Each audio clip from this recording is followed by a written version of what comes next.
अस्सलामु अलैकुम वरहमतुल्लाहि वबरकातुहू। 2 शव्वाल मुकर्रम सिर्फ और सिर्फ 5 मिनट का मदरसा कुरान और हदीस की रोशनी से इस्लामी तारीख में बात करेंगे। अम्मा खदीजा की फजीलत और खिदमत। उम्मुल मोमिनीन अम्मा खदीजा को जो फजल और कमाल अल्लाह ताला ने अता फरमाया उसमें क़यामत तक कोई खातून शरीक नहीं हो सकती। उन्होंने सबसे पहले नबी सल्लल्लाहु अलैहि वसल्लम की नबूवत की तस्दीक करते हुए ईमान कबूल किया, सख्त आजमाइश में आपका साथ दिया, इस्लाम के लिए हर एक तकलीफ को बर्दाश्त किया, रंजो गम के मौके पर आपको तसल्ली दी। ये आपकी सिफ़ात हैं जो उन्होंने दीगर उम्महातुल मोमिनीन से उन्हें मुमताज़ करती हैं। अल्लाह ताला ने जिब्राइल अमीन के ज़रिए उन्हें सलाम भेजा। ख़ुद पैगम्बर ने फरमाया, खुदा की कसम मुझे खदीजा से अच्छी बीवी नहीं मिली। वो उस वक्त ईमान लाईं जब लोगों ने इनकार किया। उसने उस वक्त मेरी नबूवत की तस्दीक की जब लोगों ने मुझे झुटलाया। उसने अपना माल दौलत अता किया जबकि लोगों ने मुझे महरूम रखा। हकीकत यह है कि इब्तिदाई इस्लाम में उन्होंने दीन की इशाअत और तबलीग में अपनी जानी माली खिदमत अंजाम देकर पूरी उम्मत पर बड़ा एहसान किया। अल्लाह ताला उन्हें उसका बेहतरीन बदला अता फरमाए। सन 10 हिजरी में 65 साल की उम्र में वफात पाए और मक्के के हुजूर नामी कब्रिस्तान यानी जन्नतुल माला में दफन की गई। और अब बात करें नबी सल्लल्लाहु अलैहि वसल्लम के मौजज़े की।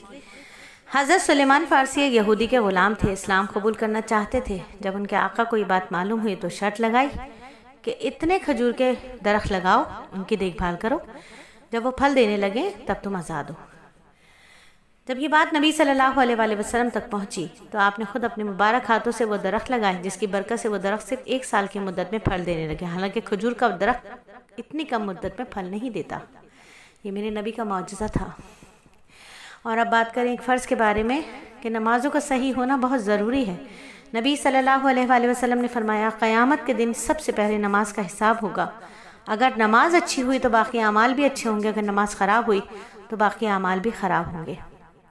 और जब बात हो नमाज की तो मत भूल जाइएगा सलीस एकेडमी का वो कोर्स जिसका नाम है सलाती हयाती, जहां हम कोशिश करते हैं अकाबरीन की कुतुब के ज़रिए से असातिज़ा की सरपरस्ती में उनकी इजाज़त से आपको सिखा सकें नमाज की रूहानियत।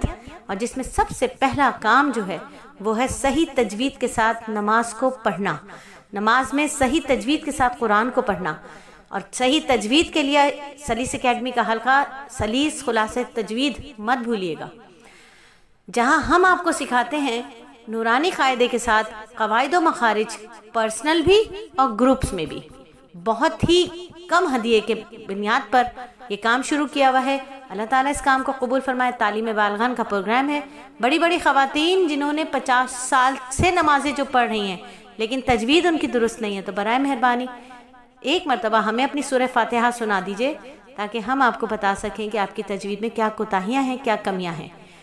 जिसके लिए सुनाने के लिए हमारा नंबर ज़रूर डायल करें 03331308 और एक सुन्नत के बारे में बात करें कि मुसीबत के वक्त दुआ करना कौन सी, हम सब अल्लाह ताला ही की मिल्कियत में है और मरने के बाद हम सबको उसी के पास लौट कर जाना है, यानी इन्ना लिल्लाहि व इन्ना इलैहि राजिऊन। और बात करें एक अहम अमल की फजीलत की तो नबी सल्लल्लाहु अलैहि वसल्लम ने फरमाया, जो शख्स ऐसे रास्ते पर चले जिसमें इल्म की तलाश मकसूद हो तो अल्लाह ताला उसके लिए जन्नत का रास्ता आसान कर देंगे। और एक गुनाह के बारे में बात करें कि कुरान में अल्लाह फरमाता है, यकीनन वो लोग अल्लाह ताला से अहद करके उस अहद को अपनी किस्मतों को थोड़ी सी कीमत पर फरोख्त कर डालते हैं, तो ऐसे लोगों का आखिरत में कोई हिस्सा नहीं। ना अल्लाह ताला उनसे बात करेगा, ना क़यामत के दिन रहमत की निगाह से उनकी तरफ देखेगा, ना उनको पाक करेगा और उनके लिए दर्दनाक अज़ाब होगा। और दुनिया पर मुतमईन नहीं होना चाहिए। कुरान में अल्लाह फरमाता है, जिन लोगों को हमारे पास आने की उम्मीद नहीं वो दुनिया की ज़िंदगी पर राज़ी हो गए, उस पर मुतमईन होकर बैठ गए, हमारी निशानियों से गाफिल हो गए, ऐसे लोगों का ठिकाना जहन्नुम है उनके अमाल की वजह से। और आखिरत के बारे में फरमाया रसूल सल्लल्लाहु अलैहि वसल्लम ने कि आखिरत के हौलनाक अहवाल से मुतालिक तुम्हें वो सब मालूम हो जाए जो मुझे मालूम है तो तुम्हारा हंसना बहुत कम हो जाए और रोना बहुत बढ़ जाए। और सबसे बेहतरीन दवा कुरान में नबी सल्लल्लाहु अलैहि वसल्लम ने फरमाया सबसे बेहतरीन दवा कुरान है। उलमा इकराम फरमाते हैं कि कुरानी आयत के मफहूम के मुताबिक जिस बीमारी के लिए जो आयत मुनासिब है उस आयत को पढ़े तो इंशाल्लाह शिफा होगी। ये सहाबा इकराम का मामूल था। और नबी नसीहत करते हैं, ऐसे शख्स की बद्दुआ से बचो जिस पर जुल्म किया गया हो, इसलिए कि उसकी बद्दुआ अल्लाह के दरमियान कोई आड़ नहीं, उसकी बद्दुआ और अल्लाह के दरमियान कोई आड़ नहीं, फ़ौरन लग जाएगी। अल्हम्दुलिल्लाह 5 मिनट का मदरसा सिर्फ और सिर्फ 4 मिनट 53 सेकंड में मुकम्मल हुआ।